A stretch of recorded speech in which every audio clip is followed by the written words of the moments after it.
2026 झालेली आहे। या निवडणुकीमध्ये मला तोगरी मतदारसंघातील मायबाप जनतेने जवळपास 2000 प्लसच्या फरकाने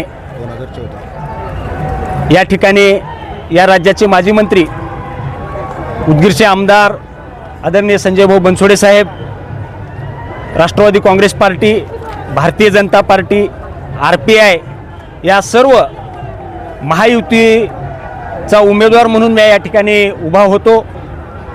तरी ही निवडणूक जनशक्ती विरुद्ध धनशक्ती अशी झाली। मी तोगरी मतदारसंघामध्ये फिरत असताना मागच्या 20 वर्षापासून सामाजिक राजकीय जीवनामध्ये काम करत असताना अनेक लोकांनी पैशात इन्व्हेस्ट केली आणि आम्ही माणसात इन्व्हेस्ट केली। त्यामुळं त्यांनी पैसे कमावले, आम्ही माणसं कमवली। त्यामुळे ही निवडणूक पैसा विरुद्ध जनता अशी राहिली। त्यामुळे या निवडणुकीमध्ये या तोगरी मतदारसंघातील मायबाप जनतेचे लाख लाख मी या ठिकाणी आभार मानतो। तोगरी मतदारसंघातील जनता ही मला जिल्हा परिषदला निवडणुकीला थांबल्यानंतर ही जनता मला कधी कोणी साहेब म्हणलं नाही आणि साहेब मी कधी म्हणूनही घेणार नाही। प्रत्येकजण ज्ञान, माऊली, ज्ञानेश्वर अशा नावानं ओळखत होते। याच्या मागचा उद्देश असा आहे की ज्ञान कुणाला म्हणतो, माऊली कुणाला म्हणतो, तर आपल्या घरातल्या हक्काच्या माणसाला म्हणतो। म्हणून या तोगरी मतदारसंघातील मायबाप जनता, माझे सर्व तरुण भाऊ, माता भगिनी यांनी ही निवडणूक हातात घेतली होती।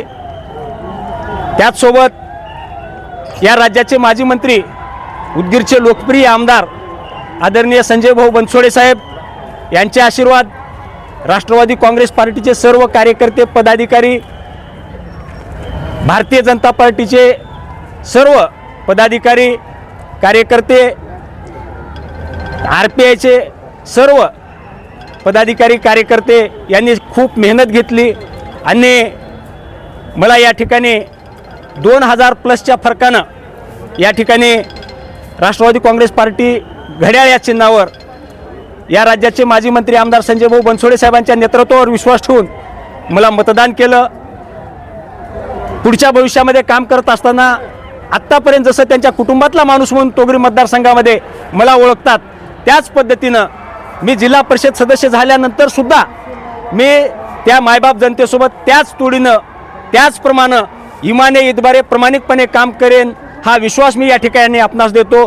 तोगरी मतदारसंघातील मायबाप जनता व इतर तालुक्यातील सर्व जनता ज्यांचं मतदान सुद्धा नव्हतं असेच लोकसुद्धा, प्रत्येक लहानातला लहान माणूस, केळी विकणारा, भाजी विकणारा, मजुरी करणाऱ्या माणसाला सुद्धा वाटत होतं की ज्ञानभाऊ निवडून यावं।